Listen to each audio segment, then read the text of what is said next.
ओम नमो भगवते वासुदेवाय। ओम नमो भगवते वासुदेवाय।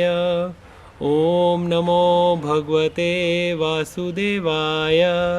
नारायणं नमस्कृत्यां नरं चैव नरोत्तमां देवीं सरस्वतीं व्यासं ततो जयमुदीरे। कृष्णाय वासुदेवाय देवकी नंदनाय च नंदगोपाकुमाराय गोविंदाय नमो नमः। नष्टप्रायेषु भद्रेषु नित्यं भागवत सेवया भगवतीरुत्तमश्लोके भक्तिर्भवति नैष्ठिकी। जय श्री कृष्ण चैतन्य प्रभु नित्यानंदा श्री अद्वैता गदाधर श्रीवासादि गौर भक्त वृंदा। हरे कृष्णा कृष्णा कृष्णा हरे हरे, हरे राम राम राम हरे हरे। हरे कृष्णा। तो आज रामनवमी के उत्सव पर सब भक्तों को का बहुत बहुत स्वागत है और रामनवमी की आप सब भक्तों को बहुत बहुत मुबारक भी है। तो जैसा कि हम जानते हैं रामनवमी का उत्सव चल रहा है, तो आज हम लोग आप सबके सामने प्रभु राम की जो कथाएं हैं उनका ही आनंद लेंगे और रामायण से जो हमें शिक्षाएं प्राप्त हुई हैं हम उनकी बात करेंगे। देखिए, प्रभु राम जो है वो त्रेता युग में आए, उनको हम क्या बोलते हैं, एंशंट राम। उसी तरह लेकिन ये कलयुग में भी प्रभु राम आए हैं, लेकिन कलयुग के राम कौन है, वो है चैतन्य महाप्रभु। बिल्कुल ठीक, चैतन्य महाप्रभु जो है वो कलयुग के राम है और जो प्रभु राम है वो त्रेता युग में आए। और जैसा कि हम जानते हैं भगवान अपना हर कार्य सिद्ध करने के लिए हर युग में आते हैं। सबसे पहले जब प्रभु राम जो आए त्रेता युग में, तो उस युग में युग धर्म क्या था, त्रेता युग का यज्ञ। और प्रभु राम ने अपने आने से पहले ही जो यज्ञ हैं उनकी शुरुआत कर दी। वो किस तरह से, हम सब जानते हैं कि जैसे कि दशरथ महाराज और माता कौशल्या उनकी पत्नी थी और उनके साथ कैकेयी और सुमित्रा भी उनकी पत्नी हैं। पर दशरथ महाराज का जो राज्य है वो बिल्कुल विशाल और बड़े अच्छे से चल रहा था, लेकिन सबसे ज़्यादा दिक्कत उनको क्या लग रही थी, एक ही चीज़ का उनको जो अपने मन में वो रहता था कि मेरी कोई संतान ही नहीं है, तो मैं संतान का सुख भी चाहता हूँ। तो दशरथ महाराज ये चाह रहे थे। तो संतान का सुख चाहने के लिए तो फिर उनको वरिष्ठ जो उनके गुरुजन थे उन्होंने उनको कहा कि आप ऐसा कीजिए, यज्ञ कीजिए। बेसिकली भगवान क्या दर्शाना चाह रहे थे, अरे आप दशरथ महाराज और कौशल्या मैया जो पिछले जन्म में कौन थे, वो थे सुतपा और प्रश्नी, और उन्होंने बड़ी तपस्या की थी और तपस्या करके वो राम जी को अपने पुत्र के रूप में पाना चाह रहे थे। लेकिन प्रभु राम ने क्या बताया, अरे मैं आपका पुत्र या आप मेरे पिता बाद में हो, सबसे पहले आप कौन हो, आप मेरे भक्त हो। और भक्त का क्या कर्तव्य है, भक्त का कर्तव्य है कि युग धर्म का पालन करना। और युग धर्म का पालन बेसिकली वो किस रूप में करना चाह रहे थे, किस रूप में उनसे करवाना चाह रहे थे, यज्ञ के रूप में। क्योंकि प्रभु राम जानते थे त्रेता युग में जो युग धर्म है वो यज्ञ है। और उन्होंने क्या, वरिष्ठ वैष्णवों के थ्रू, वरिष्ठ भक्तों के आचार्यों के थ्रू दशरथ महाराज को क्या प्रेरणा दी कि अगर आप संतान चाहते हो, बेसिकली अगर आप प्रभु राम चाहते हो, अगर आप अपनी ज़िंदगी में राम चाहते हो, तो आपको क्या करना होगा, आपको यज्ञ करना होगा। तो उन्होंने यज्ञ किया और यज्ञ से फिर हम सब जानते ही हैं, तो उनको खीर का प्याला मिला और उन्होंने वो कौशल्या जी को दिया और बाद में वो कैकेयी और सुमित्रा जी ने भी लिया। तो इसी तरह से उनको फिर वो 4 पुत्रों की प्राप्ति हुई और उनमें से जो सबसे जो बड़े पुत्र थे उनके वो थे श्री राम। कैकेयी के पुत्र भरत हुए और सुमित्रा जी को 2 पुत्रों की प्राप्ति हुई, लक्ष्मण जी और शत्रुघ्न। सिमिलरली जब चैतन्य महाप्रभु भी इस धरा पर आए, वो उन्होंने भी अपनी आने से पहले अपनी जो युग धर्म की संस्थापना है उन्होंने पहले ही कर दी। वो किस तरह से की, वो क्योंकि जिस दिन चैतन्य महाप्रभु पैदा हुए उस दिन क्या क्या हुआ, उस दिन चंद्र ग्रहण लगा हुआ था और सारे के सारे जितने भक्त लोग थे चंद्र ग्रहण के टाइम में गंगा में स्नान कर रहे थे और क्या गा रहे थे, हरी हरी हरी हरी हरी हरी, इस तरह से गा रहे थे। और उनको देखकर जो लोग अभक्त थे, जो नास्तिक थे, जो भगवान का नाम लेना भी नहीं चाहते थे, वो उनको देखकर उनका मजाक उड़ा रहे थे। और वो भी क्या गा रहे थे, अरे देखो क्या गा रहे हैं, हरी हरी हरी हरी हरी हरी, इस तरह से कह रहे थे। तो ऐसा इसलिए क्योंकि चैतन्य महाप्रभु ने बताना चाह रहे थे कि ये कलयुग का जो युग धर्म है वो क्या है, हरिनाम संकीर्तन। और उन्होंने भी अपने आने से पहले ही अपने भक्तों के द्वारा जो हरि नाम है वो गवाया। तो इसी तरह से तो मैं बताना ये चाह रहा हूँ कि भगवान जिस युग में भी आते हैं और अपने उस युग में, उस युग का जो युग धर्म है उसका पालन वो अवश्य करते हैं और अपने सब भक्तों को करने के लिए कहते भी हैं। तो देखिए, तो राम जी ने यज्ञ किया और चैतन्य महाप्रभु ने हरि नाम का यज्ञ किया। तो राम जी जब इस धरा पर आए तो उनका बेसिकली पर्पस क्या था, दुष्टों का नाश करने हेतु वो इस धरा पर आए और अपने भक्तों को आनंद देने के लिए इस धरा पर आए। तो देखिए, राम जी की जो कथाएं हैं ना, अमृतमय हैं। कहते हैं ना, तव कथा अमृतम तप्स तप्त जीवनम, कि ये तपते हुए जीवन में जो भगवान की जो अमृतमय कथाएं हैं वो अगर हम लोग उनको अपने जीवन में उतारते हैं तो हमारा जो जीवन है वो बिल्कुल सफल हो जाता है। हमारा, जिसको कहते हैं, भगवान की अमृतमय कथाएं सुनने से हमारा जो ये दिमाग है ना वो बिल्कुल ठंडा रहता है और जो शाश्वत आनंद है ना उसकी प्राप्ति होती है। क्योंकि प्रभु राम का मतलब ही क्या है, रमन या आनंद। और तो राम जी के जीवन से हम लोग क्या क्या शिक्षाएं लेते हैं कि एक अच्छा राजा किस तरह से बनना चाहिए, एक अच्छा पुत्र में क्या क्वालिटीज़ चाहिए, एक अच्छा पति किस तरह से बना जा सकता है और अपनी पत्नी के साथ, अपने माता पिता के साथ, अपने भाई बहनों के साथ, किस तरह का व्यवहार किया जाना चाहिए। तो ये सारा जो है राम जी ने अपने जीवन में बताया।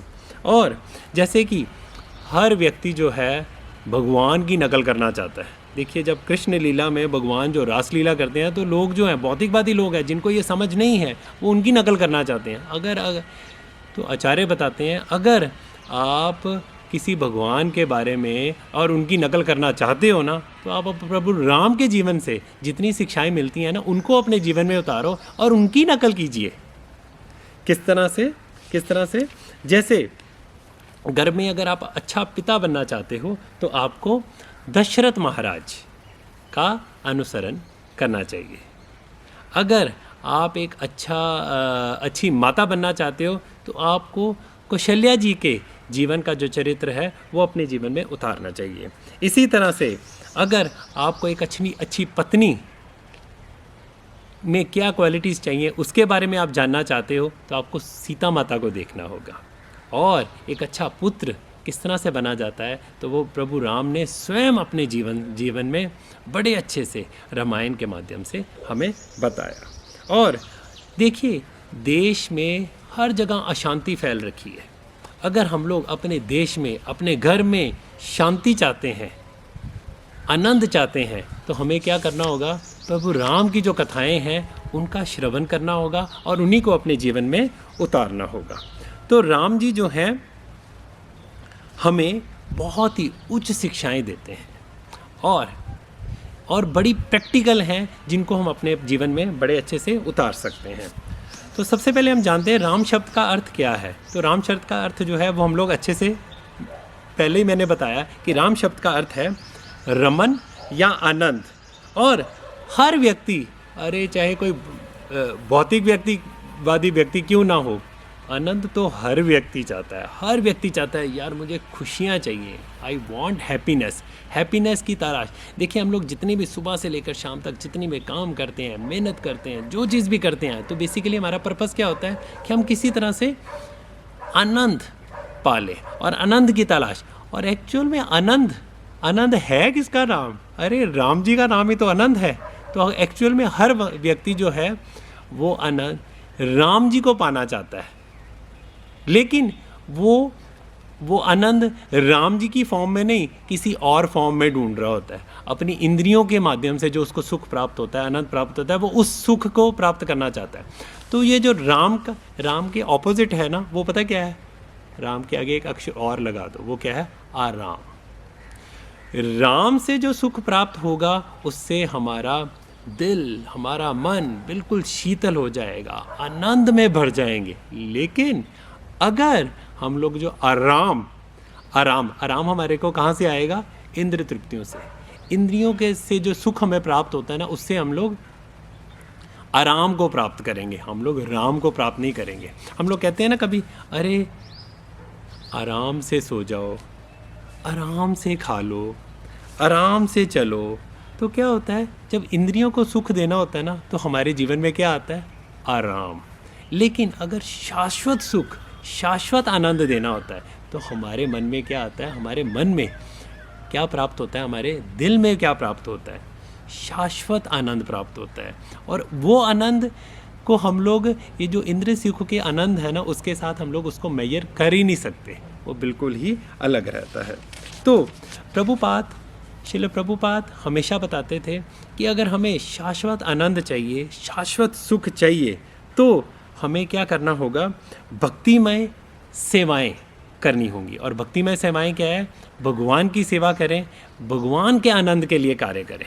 अगर हम लोग ये कार्य भगवान की सेवा करते हैं, वैष्णवों की सेवा करते हैं, उनके आनंद के लिए कार्य करते हैं, तो असली आनंद जो है वो हमें प्राप्त होता है। असली आनंद क्या हो गया? हमें राम की प्राप्ति होगी। और राम की प्राप्ति होने का मतलब पता क्या है? भगवान के ये देह त्यागने के बाद हम शाश्वत भगवान का जो धाम है, जहाँ पे आनंद ही आनंद है, वहाँ पे हम लोग पहुँच पाएंगे। तो कहते हैं, आचार्य बताते हैं कि जब राम आएगा तो हमें 5 चीज़ें प्राप्त होंगी। हमें सफलता मिलेगी, भागवत जाम जाने का रास्ता प्राप्त होगा, शाश्वत शांति प्राप्त होगी, संतुष्टि प्राप्त होगी, और असली आनंद जिसकी तलाश में हम लोग हैं वो हमें प्राप्त होगा। तो आराम भोगने वाले, पर जो आराम भोगने वाले हैं वो कहाँ प्राप्त, उनको क्या प्राप्त होगा? अभी तो जो अल्प सुख है, जो बड़ा शॉर्ट टाइम के लिए जो सुख है, आनंद है, वो तो प्राप्त हो जाएगा, लेकिन फाइनल डेस्टिनेशन उनका क्या होएगा? फाइनल डेस्टिनेशन में ये जो 5 चीज़ें हैं वो नहीं प्राप्त होंगी। फाइनल डेस्टिनेशन में उनको क्या प्राप्त होगा? इंद्रिय सुख के पीछे लगे हुए रहेंगे तो उनको पाताल लोक, तो ये देह त्यागने के बाद वो पाताल लोक या दूसरे नर्क लोक आदि में चले जाएंगे। तो इसीलिए हमें भगवान की सेवा करना हमारे लिए बहुत ही ज़रूरी है। और प्रभु राम ने अपने जीवन से बता दिया, क्योंकि प्रभु राम जो हैं वो मर्यादा पुरुषोत्तम के रूप में, क्योंकि उन्होंने मानव के रूप में यहाँ पे अवतार लिया है और मर्यादा पुरुषोत्तम है, और उन्होंने अपने जीवन से बताया कि हमारा जो सर्वोच्च धर्म जो है और शाश्वत आनंद प्राप्त अगर हम करना चाहते हैं, तो हमें भगवान की और अपने जो माता पिता की, वैष्णवों की, सबकी सेवा से ही प्राप्त कर सकते हैं। और वही सुख जो है सबसे ऊंचा सुख है। प्रभु राम के जीवन से हम लोग जो दूसरी चीज़ सीखते हैं, दूसरी शिक्षा हमें प्राप्त होती है, वो है एसोसिएशन। देखिए, प्रभु राम के जीवन से हम लोग, रामायण से हम सीखते हैं कि हमें एसोसिएशन किसकी लेनी है, किसकी। अभी देखिए, रामायण में कैकेयी भी है और मंथरा भी है।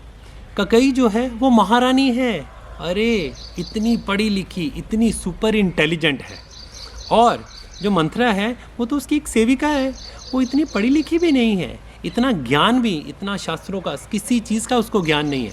अभी होना क्या चाहिए था? कैकेयी को अपनी जो एसोसिएशन है वो किसको देनी चाहिए थी? मंथरा को देनी चाहिए थी। लेकिन हुआ क्या? मंथरा ने अपनी एसोसिएशन कैकेयी को दी और कैकेयी ने मंथरा की एसोसिएशन ले ली। और उससे हुआ क्या? उससे जो भी चीज़ें, सब जगह, हर जगह अंधकार ही अंधकार हो गया। कहते हैं हर चीज़ तहस नहस हो गई। जो प्रभु राम जो राजा बनने वाले थे, राम राज्य आने वाला था, मंथरा की एसोसिएशन लेकर कैकेयी ने क्या किया?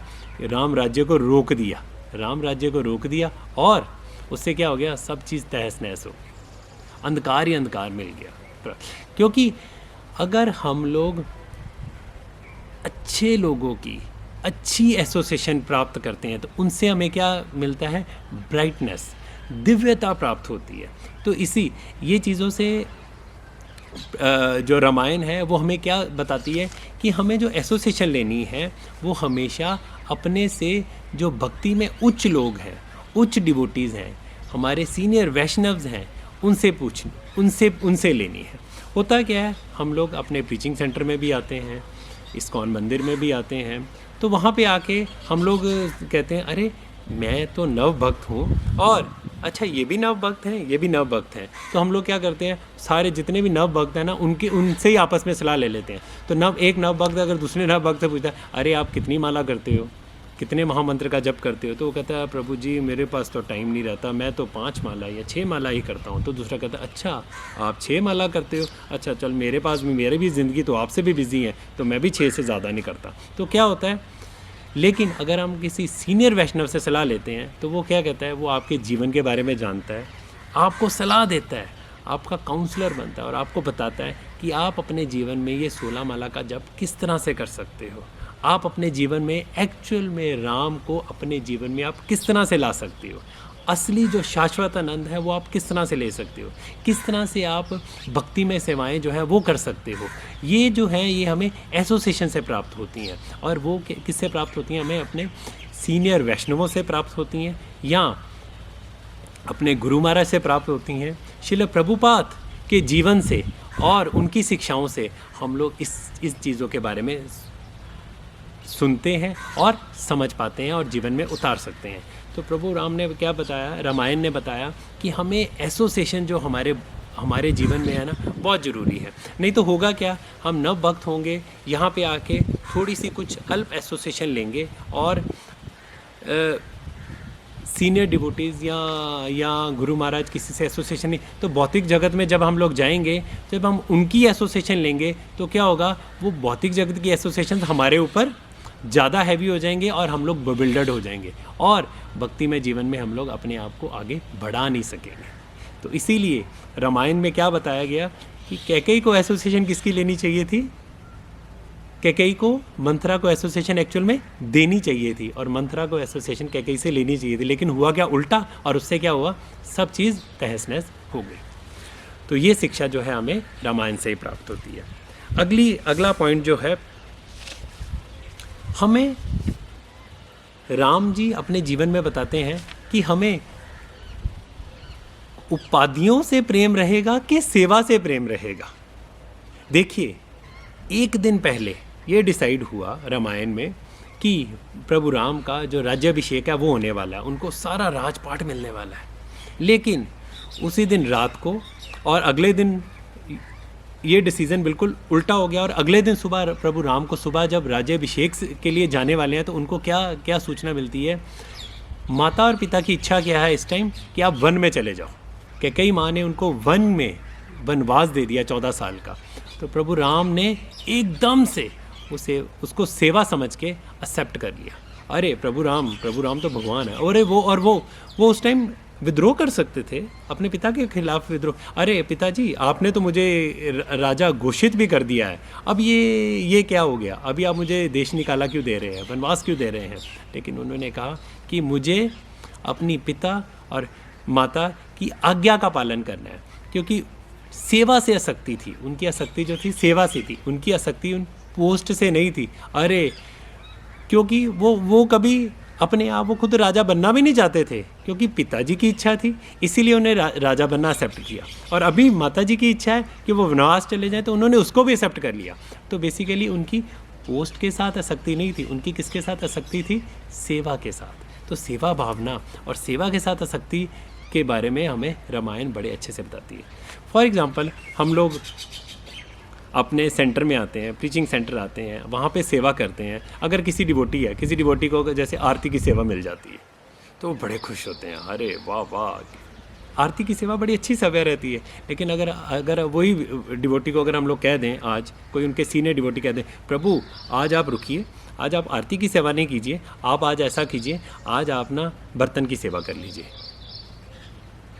तो क्या है, वो डिवोटी क्या होता है, कई बार क्या होता है, वो डिवोटी निराश हो जाते हैं, अरे प्रभु जी मेरी तो भक्ति चली गई, मैंने तो आरती की सेवा करनी थी, और आरती की सेवा मेरी कहते हैं ना, सेवा जाती है तो तो भक्ति जाती है, तो मेरे को तो ऐसा फील होना शुरू हो गया है। देखिए, अगर ये चीज़ अपने ध्यान में होगी कि मेरी आसक्ति सेवा के साथ है, सेवा चाहे बर्तन की हो, चाहे बाथरूम साफ़ करने की या झाड़ू लगाने की हो, और चाहे वो अभिषेक करने की, चाहे आरती की सेवा हो, या कभी कभी क्या होता है, हम कहते हैं प्रभु जी आज आप ये लेक्चर नहीं कीजिए, आप आज बुकर की सेवा कर लीजिए, सेंटर को या मंदिर को साफ़ करने की सेवा कर लीजिए। तो उस टाइम ये नहीं सोच लेना चाहिए कि अरे मेरी तो सेवा चली गई है। अगर हम लोग सेवा को सेवा के हिसाब से, सेवा के साथ आसक्ति रखेंगे, तो ये चीज़ हमारे मन में कभी भी नहीं आएगी। तो ये प्रभु राम जो है अपने जीवन से ये चीज़ें हमें बता रहे हैं, क्योंकि उन्होंने क्या बताया कि हमें जो आसक्ति है वो किससे रखनी है, सेवा से रखनी है। हमें आसक्ति कभी भी जो पोस्ट के साथ या किसी स्पेशल सेवा करने के साथ नहीं रखनी है।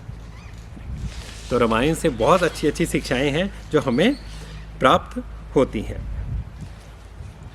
अगली बात हम बताते हैं जो रामायण से हम लोग सीखते हैं, वो शिक्षा है, हमेशा हमें अपने वरिष्ठों से सलाह करनी चाहिए। किसी तरह की भी अपने जीवन में दुख खाए सुख खाए, कोई भी हमें नया कार्य करना हो तो अपने वरिष्ठों से सलाह लेनी चाहिए। जैसे प्रभु राम ने बताया, जब विभीषण जी आ रहे थे ना वहाँ पे, जब राम और रावण का युद्ध होने से पहले, तो विभीषण ने राम जी की शरण ले ली, और राम जी की शरण लेने के लिए जब वो लंका से वहाँ पे आया राम जी से मिलने, तो राम जी ने पता किससे सलाह ली? अभी प्रभु तो भगवान राम तो भगवान हैं, वो तो सब जानते हैं, लेकिन उन्होंने हनुमान से पूछा, हनुमान आप क्या कहते हो, आप विभीषण के बारे में क्या कहते हो? तो हनुमान ने कहा नहीं, आपको इनको एक्सेप्ट करना चाहिए, इनको शरणागति देनी चाहिए। तो प्रभु राम ने एकदम से उनकी सलाह मान के उनको एक्सेप्ट किया। तो उसी तरह से हम लोग भी अपने जीवन में जो वरिष्ठ वैष्णवों का स्थान जो है ना, बड़ा उच्च रखना चाहिए, अपने काउंसलर का, वरिष्ठ वैष्णवों का। क्यों?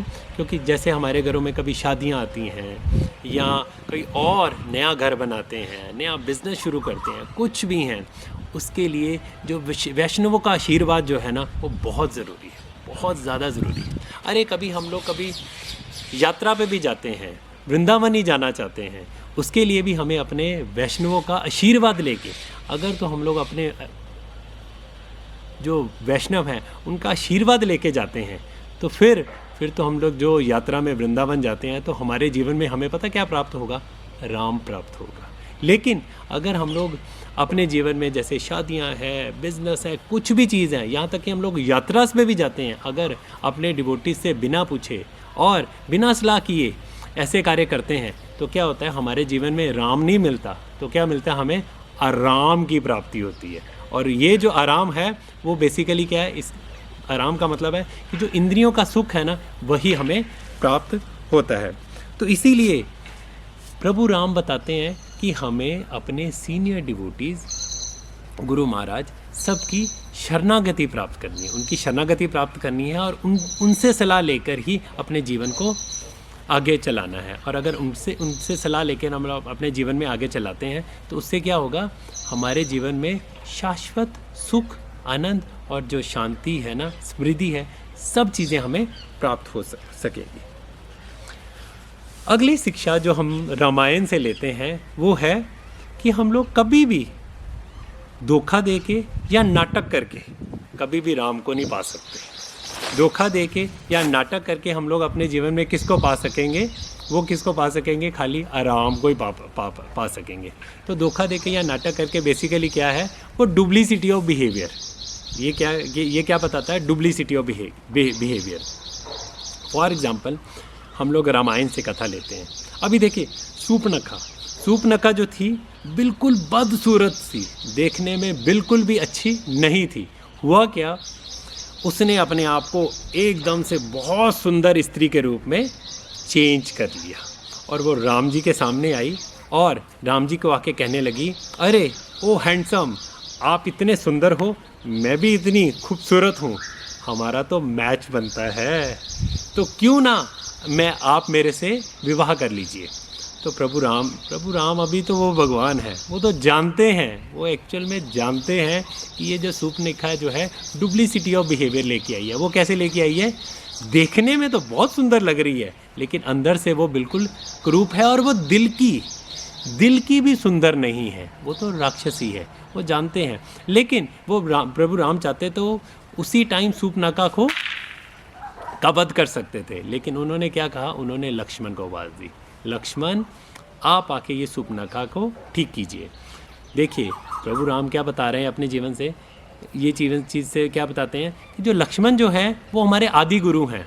लक्ष्मण हैं, बलराम जी हैं, ये हमारे आदि गुरु हैं, और आदि गुरु और हमारे जो गुरु महाराज हैं, हमारे सीनियर डिवोटीज़ हैं, और श्रील प्रभुपाद हैं, ये किसको रिप्रेजेंट करते हैं? बेसिकली ये लक्ष्मण जी को रिप्रेजेंट करते हैं। और जो गुरु जो हैं, हमारे जीवन में जितने भी कष्ट और जितने भी ऐसी अभद्रता होती है, वो सबको कहते हैं छुरी लेके काट देते हैं। वो जो हमारी आसक्तियाँ उनको काट देते हैं और हमें भक्तिमय जीवन की तरफ अग्रसर करते हैं। उसी तरह से लक्ष्मण जी ने क्या किया? जो शूर्पणखा है उसका नाक काट दिया और उसकी जो असलियत है वो सामने ला दी। तो गुरु भी हमारे जीवन में ऐसे ही करते हैं, जो असलियत जो है वो हमारे सामने ले आते हैं, और जो डुप्लीसिटी ऑफ बिहेवियर दिखाने लगते हैं उनको वो ख़त्म करने की कोशिश करते हैं। तो इससे हमें हमारे जीवन में हम लोग क्या सीखते हैं कि हमें कभी क्या होता क्या है, जब तो हम लोग डिवोटीज़ के सामने आते हैं, मंदिर में आते हैं, तब तो हम लोग बोलते हैं हरे कृष्णा प्रभु जी, दंडवत प्रणाम, बड़े प्यार से बोलते हैं। लेकिन बाद में जाके क्या होता है, लेकिन घर में जाके तो हमारा जो बिहेवियर है वो बिल्कुल अलग होता है। यहाँ से हम लोग सीखते हैं कि हमें माला करनी है, भगवान के नाम का जप करना है, लेकिन जब हम भौतिकवादी लोगों के साथ रहते हैं तो हम लोग जो प्रजल्प है उसमें फंस जाते हैं। तो भौतिकवादी जीवन को भी हम लोग साथ साथ वो चीज़ें भी, वैसा वाला बिहेवियर भी करते जाते हैं, और साथ साथ हम लोग जो है मंदिर में आगे सेवा और वो सब चीज़ें भी करना चाहते हैं। लेकिन ये चीज़ें हैं जो लॉन्ग टाइम के लिए नहीं चलती। लॉन्ग टाइम के लिए जो वो है, धोखा देके या नाटक करके हम लोग भगवान की भक्ति को नहीं पा सकते। जो डुप्लीसिटी ऑफ बिहेवियर दिखाता है या भगवान को या डिवोटीज़ को धोखा या नाटक करता है, वो कभी भी भगवान का जो असली आनंद है, जो भगवान की सेवा और भगवान से जो असली आनंद, उनको जो शाश्वत शांति और सुख और आनंद प्राप्त होना, वो कभी भी प्राप्त नहीं हो सकता। और फाइनली वो गोलोक धाम, भगवान के धाम को कभी भी प्राप्त नहीं हो सकता। तो बेसिकली प्रभुपाद बताते थे कि हमें जो भक्ति करनी है ना, होल हार्टेडली करनी है, दिल से करनी है, दिल से भक्त बनना है, दिल से भक्ति में सेवाएं करनी है, और थोड़ा सा भी धोखा आदि नहीं करना है। नहीं तो हमारी लाइफ में हम लोगों ने जो डुप्लीसिटी का मास्क डाला हुआ है ना, वो धीरे धीरे क्या आ गया, वो निकल जाएगा, और हम लोग भक्ति से भी बहुत ज़्यादा परे हो जाएंगे। तो भक्तिमय जीवन के लिए हमें बहुत ज़्यादा भरोसा रखना चाहिए, और हमें ये ध्यान रखना चाहिए कि जो वरिष्ठ लोग हैं, वरिष्ठ वैष्णव हैं, वो हमें बड़ी अच्छी सलाह देंगे। देखिए, वरिष्ठ वैष्णव या हमारे गुरु महाराज हमें अगर कोई चीज़ बात कह देते हैं ना, तो भगवान भी उसको सिद्ध कर देते हैं। भगवत गीता में भगवान कृष्ण ने खुद अर्जुन को बताया कि हे कौन थे, ये ऐलान कर दो कि मेरे भक्त का कभी नाश नहीं होता। तो भगवान ये बताना चाह रहे थे कि जो मेरा शुद्ध भक्त अगर ये अनाउंसमेंट करेगा ना, तो मैं उसकी लाज रखूँगा। और ये चीज़ उन्होंने अपने जीवन में बता दी कि किस तरह से जो भगवत गीता की शिक्षा जो है वो हम लोग अपने जीवन में उतार के और उसी चीज़ को प्राप्त कर सकते हैं। और वो क्या है? आनंद, असली आनंद जो है वो हमें प्राप्त हो सकता है। कि जैसे अगर मैं कहूँ कि अगर मुझे एक पत्र भेजना है, किसी एक शहर से दूसरे शहर या एक देश से दूसरे देश में भेजना है, तो जब तक उसके ऊपर पोस्ट ऑफिस की मोहर नहीं ना होगी, तो वो तब तक वो दूसरे शहर या दूसरे देश में नहीं जा पाएगा। तो बेसिकली वरिष्ठ वैष्णव की सलाह से क्या होता है, भगवान अपनी वो मोहर लगा देते हैं उसके ऊपर, ताकि हम लोग। तो उसी तरह प्रभु राम तो हर चीज़ जानते हैं, हर चीज़ जानते हैं क्योंकि वो भगवान है, लेकिन फिर भी वो अगस्त मुनि के पास गए और अगस्त मुनि के पास जाके उन्होंने शस्त्र विद्या सारी की सारी जो है वो प्राप्त की और उन्होंने उनकी ब्लेसिंग्स भी इकट्ठी की। तो बेसिकली वो प्रभु राम अपनी ज़िंदगी से क्या बताना चाह रहे थे कि जब सीनियर डिवोटी, सीनियर आचार्य आपकी बात, आपको ब्लेसिंग्स देते हैं, तो प्रभु राम भी उसके ऊपर मोहर लगा देते हैं। तो प्रभु राम जो हैं वो तो भगवान हैं, लेकिन वो सब साधु संतों से ब्लेसिंग्स लेना चाह रहे थे और उनकी कृपा मात्र, जो उनकी कृपा है वो प्राप्त करना चाह रहे थे। वो हमें ये शिक्षा देते हैं कि हमें हमेशा साधु महात्माओं के प्रति सेवा भावना रखनी चाहिए और इतने दिन से जिन्होंने इतने समय से तपस्या की है और उन्होंने जो ज्ञान है वो सारे का सारा प्राप्त किया है। तो श्रील प्रभुपाद, हमारे गुरु महाराज, सीनियर वैष्णव, इन्होंने बहुत सारा समय जो है ये कृष्ण भावना में लगाया है और कृष्णा को अपने जीवन में उतारा है और जो हमारे डिवोटीज़ हैं वो उतारने की कोशिश कर भी रहे हैं। तो अगर हम लोग उनसे सलाह लेते हैं, उनकी ब्लेसिंग्स लेते हैं, तो ज़रूर बर ज़रूर हम भी आगे बढ़ सकेंगे। अगली शिक्षा जो हम लोग रामायण से प्राप्त करते हैं कि हमें हमेशा उत्साहित रहना है, कभी भी अपना उत्साह जो है वो कभी कम नहीं होने देना। उसकी एग्जाम्पल क्या आती है, शबरी। अब देखिए रामायण में जब शबरी के गुरु महाराज वो कौन है, मतंग मुनि, मतंग मुनि की शिष्या थी शबरी। मतंग मुनि ने शबरी को कहा कि मैं तो भगवान के धाम सब अपने शिष्यों को लेके जा रहा हूँ, लेकिन तुम यहीं पे अभी रहो और वेट करो, क्योंकि कुछ ही समय में ये राम और लक्ष्मण यहाँ आने वाले हैं। तुम उनका स्वागत करना। जब वो आएंगे तुम्हारी अपनी ज़िंदगी में, जब उनके दर्शन तुम्हें प्राप्त होंगे, तब तुम भगवान के धाम में आ सकोगी। तो शबरी ने उस टाइम ये नहीं, अपना उत्साह नहीं खोया, अरे मैं क्या करूं, गुरुदेव आप सबको तो लेके जा रहे हो लेकिन मुझे अकेली को यहीं पे छोड़ के जा रहे हो।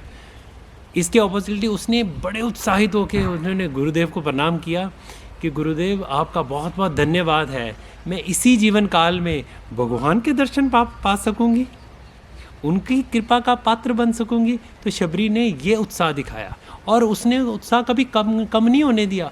वो जितने देर तक प्रभु राम उसकी गुफा में नहीं आए, उनकी कुटिया में नहीं आए, तब तक रोज़ वो फूलों की सेज सजाती, मीठे भेड़ और तरह तरह के फ्रूट्स तोड़ के लाती, ताकि वो मैं भगवान को ऑफ़र करूँगी। अब देखिए, और जब प्रभु राम शबरी से मिलने आए तो शबरी के जो झूठे बेर भी हैं ना, वो भी प्रभु राम ने एक्सेप्ट कर लिए।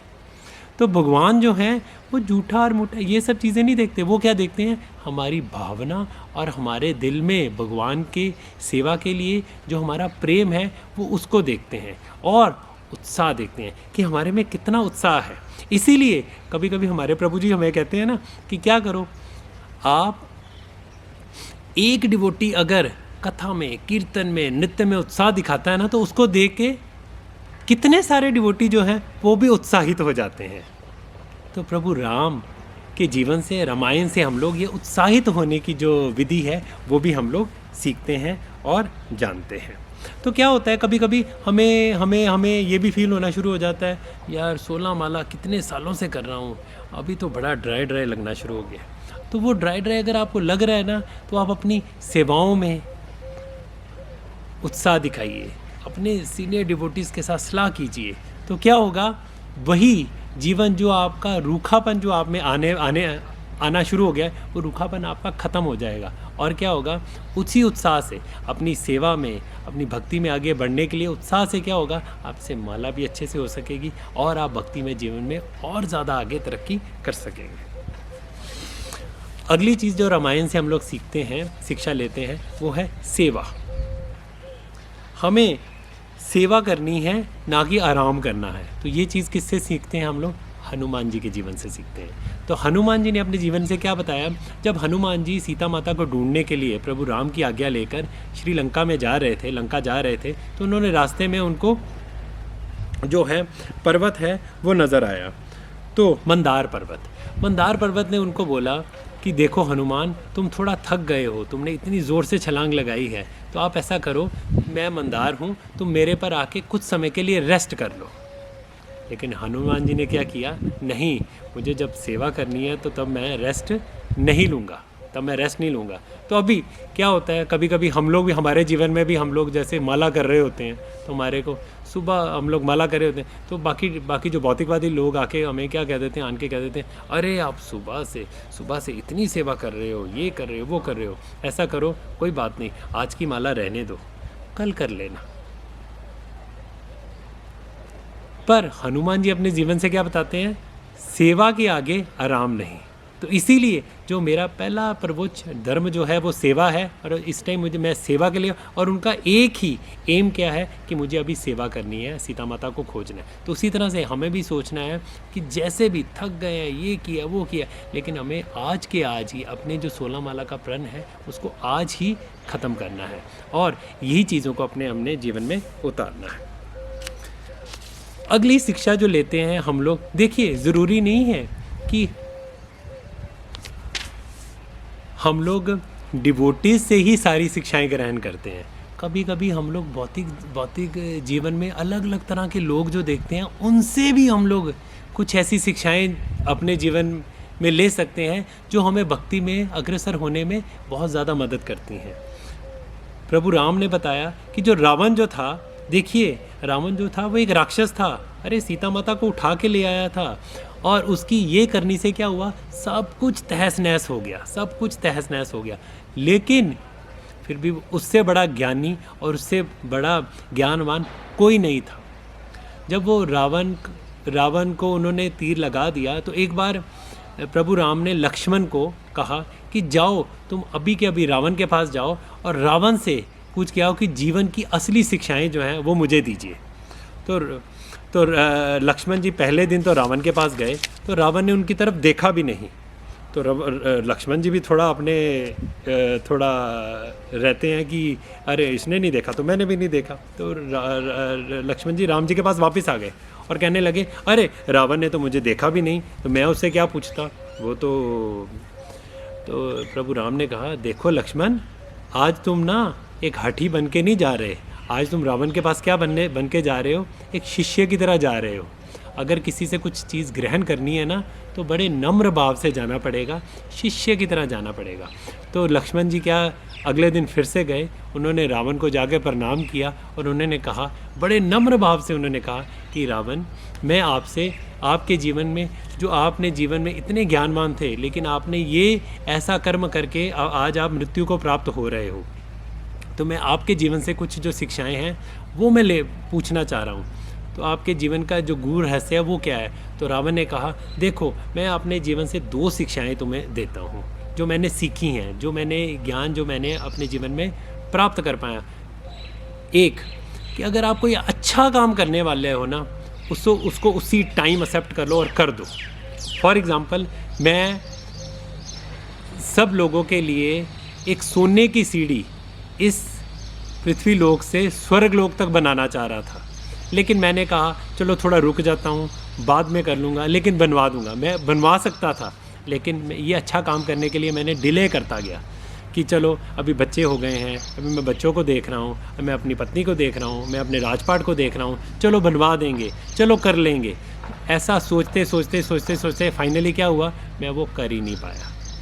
और इसके ऑपोजिटली दूसरी शिक्षा मैं आपको देता हूँ कि जो चीज़ अपने जीवन में आप जो चीज़ें कुछ गलत करने वाली हैं, जो गलत चीज़ें हैं, उन चीज़ों की सलाह को उसी टाइम अपने जीवन में मत उतारो। अगर आपको कोई गलत सलाह देने आया है, फॉर एग्ज़ाम्पल मेरी बहन जो सुपनखा है, उसने मुझे आके क्या कहा, अरे भैया ऐसी सुंदर स्त्री तुमने अपनी ज़िंदगी में नहीं देखी होगी। अभी देखो, मैं जानता था कि मेरे पास तो तो इतनी इतनी मेरी पत्नियां, सुंदर से सुंदर, अप्सराओं जैसी सुंदर स्त्रियां भी मेरे पास हैं, मंदोदरी है और बड़ी हैं, लेकिन धन्य मालिनी है जिससे सुंदर कोई नहीं है। बट मैंने अपनी जो बहन है उसकी बात को सुना, और सुन के मैंने उसकी उसी टाइम उसके ऊपर कार्रवाई शुरू कर दी। कार्रवाई मैंने क्या शुरू कर दी, मैं मरीचि के पास चला गया। मुझे बहुत सारे लोगों ने रोका कि अरे राम की पत्नी को मत चुराओ, लेकिन मैंने नहीं सुनी, मरीचि की बात भी नहीं सुनी, और मैंने सीता माता को चुरा लिया। जब सीता माता यहाँ आ गई और कई विभीषण ने, मंदोदरी ने और मेरे मामा जी ने, नाना जी ने, सब ने मुझे सलाह दी, बहुत सारे लोगों ने मुझे सलाह दी कि देखो ये एक सुंदर स्त्री को नहीं लाए, तुम एक सुंदर स्त्री, एक किसी की पत्नी है, किसी की पत्नी को चुरा के ले आए हो, तुम्हें ऐसा नहीं शोभा नहीं देता, उसको वापस इसके पति के पास वापस भेज दो। लेकिन मैंने उनकी बात नहीं सुनी, और मैं अपनी हट पे ही रहा। और फाइनली आज तुम देख सकते हो कि मेरी सारी, मेरा देश, मेरा परिवार, मेरी पत्नी, मेरे बच्चे सब आज समाप्त हो, मेरे भाई सब ख़त्म हो गए हैं, और मैं भी मर रहा हूँ, मैं भी ख़त्म हो रहा हूँ। लेकिन क्यों? क्योंकि मैंने वो जो गलत सलाह थी उसको एकदम से अपने जीवन में उतार लिया और उसको मान लिया। तो ये रामायण से हमें क्या शिक्षा मिलती है? रावण से भी हमें ये वाली शिक्षा अपने जीवन में हमें ये उतारना है कि अगर कोई अच्छा कार्य हम लोग करना चाहते हैं तो उसको एकदम से कर लेना चाहिए, और अगर बुरा कार्य, अगर मन में कोई ऐसा विचार आता है तो उसको रुक जाना चाहिए और उसके लिए थोड़ा इंतज़ार कर लेना चाहिए। अब देखिए, अभी हम लोगों ने रामायण से इतनी सारी शिक्षाएं हमारे जीवन में हमें प्राप्त होती हैं और सुनते हैं, और हमें फिर करना क्या चाहिए? तो हमें क्या कहना चाहिए? श्री राम जय जय राम, श्री राम जय जय राम। क्या हमें ये गाना चाहिए? क्या ये कलयुग का यही धर्म है? ठीक है, जैसे अभी रामनवमी आई है, रामनवमी आ रही है, तो रामनवमी में हम लोग प्रभु राम का नाम लेते हैं। जन्माष्टमी आती है तो हम लोग कहते हैं कृष्णा कृष्णा कृष्णा कृष्णा कृष्णा कृष्णा कृष्णा हे। तो इसी तरह से कोई और उत्सव आते हैं तो हम लोग उसके अकॉर्डिंगली ही गाते हैं। यहाँ गौर पूर्णिमा आती है तो हम लोग बोलते हैं निताई गौरांगो निताई गौरांगो निताई गौरांगो गौर हरि। तो लेकिन इस युग में हमें क्या करना चाहिए? इस युग में जो हमारे कलयुग के राम हैं वो कौन है? चैतन्य महाप्रभु। और चैतन्य महाप्रभु हमें यहाँ पे क्या बताते हैं? चैतन्य महाप्रभु हमें बताते हैं कि इस युग का जो युग धर्म है वो क्या है? हरि नाम संकीर्तन।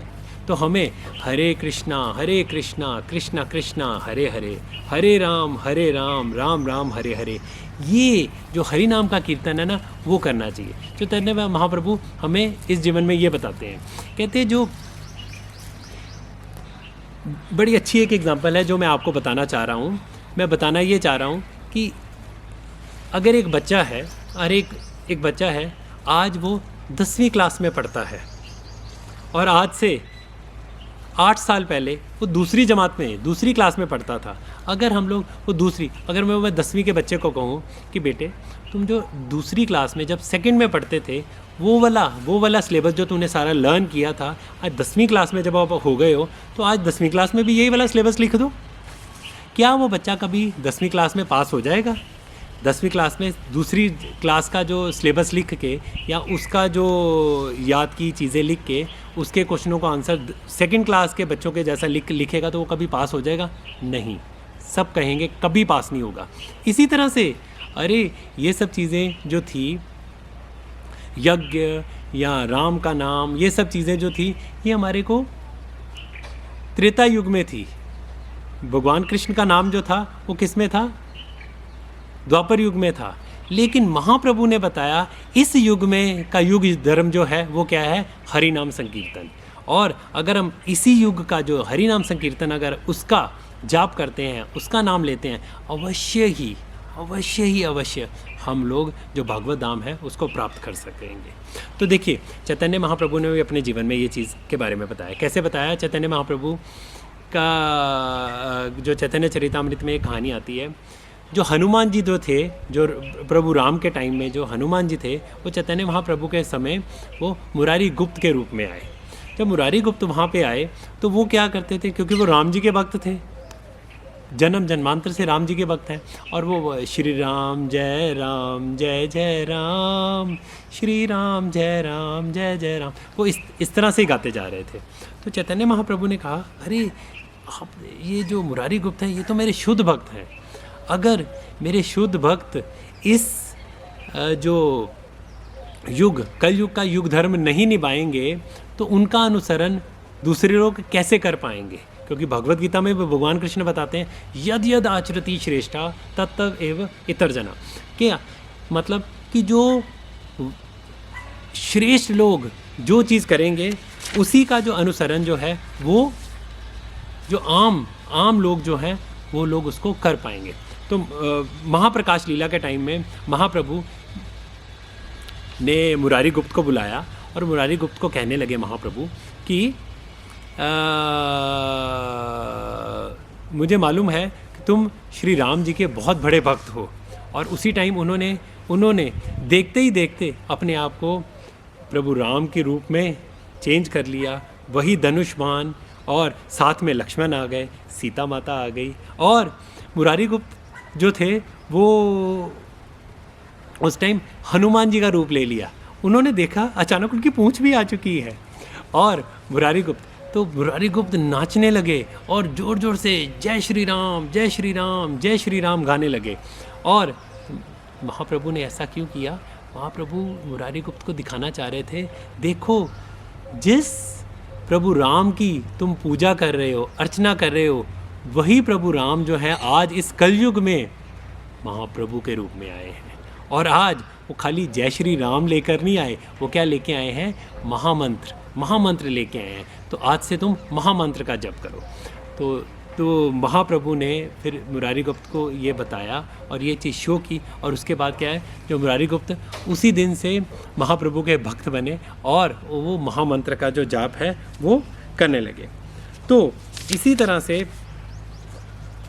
महाप्रभु के जीवन से एक और कथा आती है, वेंकट भट्ट। जब महाप्रभु साउथ इंडिया की यात्रा में जा रहे थे तो महाप्रभु ने वेंकट भट्ट कौन है? जो गोपाल भट्ट गोस्वामी के पिताजी हैं। वो क्या थे? वो लक्ष्मी नारायण की पूजा करते थे, और वो भगवान की पूजा लक्ष्मी नारायण के रूप में करते थे। तो उन्होंने उनसे एक क्वेश्चन पूछा, महाप्रभु ने वेंकट भट्ट जी से, आप मुझे बताइए कि जब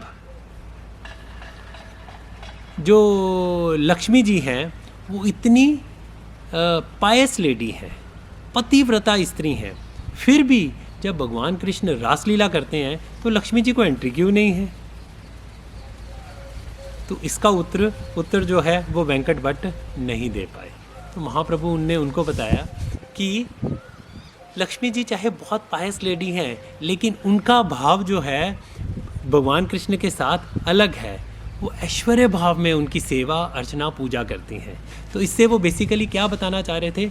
हमें भगवान की इस कलयुग में भगवान की पूजा करनी है, लेकिन किस रूप में करनी है? भगवान कृष्ण की पूजा करनी है, लेकिन किस रूप में करनी है? भगवान कृष्ण की पूजा हमें द्वारका वाले कृष्ण के रूप में नहीं, मथुरा वाले कृष्ण के रूप में नहीं, हमें वृंदावन वाले जो कृष्ण हैं उसके रूप में उनको पूजना है। अगर हम लोग भगवान कृष्ण को, जो वृंदावन के भगवान कृष्ण हैं, क्योंकि वृंदावन में एक्चुअल में जो भगवान कृष्ण हैं वो मथुरा में, वृंदावन में, द्वारका में, हर जगह वो सेम एक ही हैं, लेकिन वृंदावन में उनका भाव अलग है। उनका भाव जो है वो अपने भक्तों के साथ आदान प्रदान करना चाहते हैं, और जो भक्त लोग भी हैं वो उनके दासानुदास की भावना रख के उन जो डिवोशनल सेवाएं, डिवोशनल एक्टिविटीज़ जो हैं, जो भक्ति की जो असली परिभाषा है वो सिद्ध करना चाहते हैं। तो इसीलिए हमें भी जो चैतन्य महाप्रभु के जीवन में जितनी चीज़ें उन्होंने अपने जीवन काल में हम सब भक्तों को सिखाई हैं, और हम ये सारी चीज़ें जो हैं हम लोग गुरु परंपरा के माध्यम से, श्रील प्रभुपाद जी के माध्यम से, अपने गुरु महाराज के माध्यम से, या वरिष्ठ वैष्णवों के माध्यम से जो चीज़ें हम लोग प्राप्त कर रहे हैं, हमें उनको अपने जीवन में उसी तरह से अपनाना है और महामंत्र का हमेशा के लिए जप करना है। तो देखिए, महामंत्र का जप करने से होगा क्या? महामंत्र, देखिए, भगवान श्री कृष्ण जो है शक्तिमान है और राधा रानी जो है वो उनकी एक्चुअल में हलादनी शक्ति हैं। और महाप्रभु कौन है? महाप्रभु गौरांग महाप्रभु कौन है? गौरांग महाप्रभु कौन है? वो राधा रानी का ही भाव लेकर आए हैं। अगर हम लोग महामंत्र का जप करते हैं तो फाइनल डेस्टिनेशन हमारा क्या होगा? चैतन्य चरण। कहते हैं ना, चैतन्य चरण कोटि चंद्र सुशीतल। तो भगवान चैतन्य महाप्रभु के जो चरण हैं वो बहुत ही शीतल हैं और वो जो शीतल चरण है उसको हम लोग प्राप्त कर सकेंगे। तो इसके लिए भी एक छोटी सी कथा आती है, उसके साथ ही मैं ये आज की कथा को विराम दूंगा। महाप्रभु ने बताया कि जो हरिदास ठाकुर वो रोज़ 192 माला करते थे, रोज़ महामंत्र की 192 माला करते थे, लेकिन जब उनका फाइनल टाइम आया, भगवत धाम जाने का टाइम आया, तब उन्हें अंत में किसके दर्शन प्राप्त हुए? चैतन्य महाप्रभु के दर्शन प्राप्त हुए। चैतन्य महाप्रभु ने अपना जो चरण है उनके हाथों में, उनके हृदय पे रख दिए और अंत में उनको क्या, देखिए, 192 माला करने के बाद अंत में उनको क्या प्राप्त हुआ? गौरंगा। तो मेरे साथ कहिए सभी, गौरंगा। तो नित्यानंदा और गौरंगा। तो हरिदास ठाकुर ने ये बताया कि अगर हम लोग बड़े अच्छे से महामंत्र का जप करते हैं तो फाइनल डेस्टिनेशन जो हमारा गौरंगा को प्राप्त करना है, गौरंग महाप्रभु को प्राप्त करना है, राधा रानी के भाव को प्राप्त करना है, उन्हीं के लोक को प्राप्त करना है, गोलोक धाम को प्राप्त करना है, तो हम लोग उनको प्राप्त कर सकेंगे। तो बेसिकली हम लोग जल्दी मैं समराइज़ कर देता हूँ कि हमने आज रामायण से 5-7 चीज़ें सीखी हैं। जल्दी हम लोग उनको रिवाइज़ कर लेते हैं। सबसे पहली कि हमें भगवान की जो सेवाएं हैं भक्ति में सेवाएं करनी है, तो प्रभु राम के चरित्र से हम लोग सीखते हैं। दूसरा हमने क्या सीखा? हमें वरिष्ठ जो वैष्णव हैं उनसे परामर्श कर ही अपने जीवन को आगे बढ़ाना है। तीसरा हमने क्या सीखा कि हम लोग कभी भी नाटक करके या डुप्लिसिटी ऑफ बिहेवियर करके कभी भी भगवान के धाम को प्राप्त नहीं कर पाएंगे। अगली चीज़ हमने क्या सीखी कि हम लोग जो है, हमें जो परामर्श है, जो भी हमें एसोसिएशन है डिवोटीज़ की, शुद्ध भक्तों की प्राप्त करनी है, ना कि कोई निम्न लोगों की प्राप्त करके या भौतिकवादी लोगों की प्राप्त करनी है। फिर हमने क्या सीखा? हमें अपने जीवन में, भक्ति में जीवन में अग्रसर होने के लिए हमेशा अपने आप को उत्साही बनाए रखना है। ये भी चीज़ जो है हमने अपने जीवन से सीखी। और हम बहुत सारी शिक्षाएं जो हैं भौतिक जगत के दूसरे लोगों से भी ले सकते हैं, लेकिन जो हमारी भक्ति में हमारे लिए सेफ्टी और हमें भक्ति में आगे बढ़ने के लिए मदद करती हैं, उनको भी हमें अपने जीवन में उतारना चाहिए। और जब हम लोग सेवा कर रहे हैं तो हमें आराम नहीं चाहिए। अगर हम लोग सेवा में आराम नहीं करते तो हम लोग फाइनली किसको प्राप्त कर लेते हैं? राम को प्राप्त कर लेते हैं। तो इसी के साथ ही मैं आज की जो कथा है यहाँ पे विराम देता हूँ। मैं फिर से कहूँगा, सभी भक्तों को प्रभु राम के जन्म उत्सव की बहुत बहुत मुबारक है। आप सबके जीवन में ये प्रभु राम की, भगवान कृष्ण की, चैतन्य महाप्रभु की, गुरु महाराज की, सबकी कृपा आपके जीवन में बनी रहे। देखिए, बहुत ज़्यादा हर जगह ये जो कोविड के प्रकोप से लोग बड़े ज़्यादा पीड़ित हैं, तो सभी भक्तों से मैं प्रार्थना करूंगा कि सभी महाप्रभु से, प्रभु राम से प्रार्थना करें कि सभी के जीवन में भक्ति प्राप्त हो और वो ये जो प्रकोप चल रहा है उससे सभी भक्तों की रक्षा हो सके। धन्यवाद। हरे कृष्ण।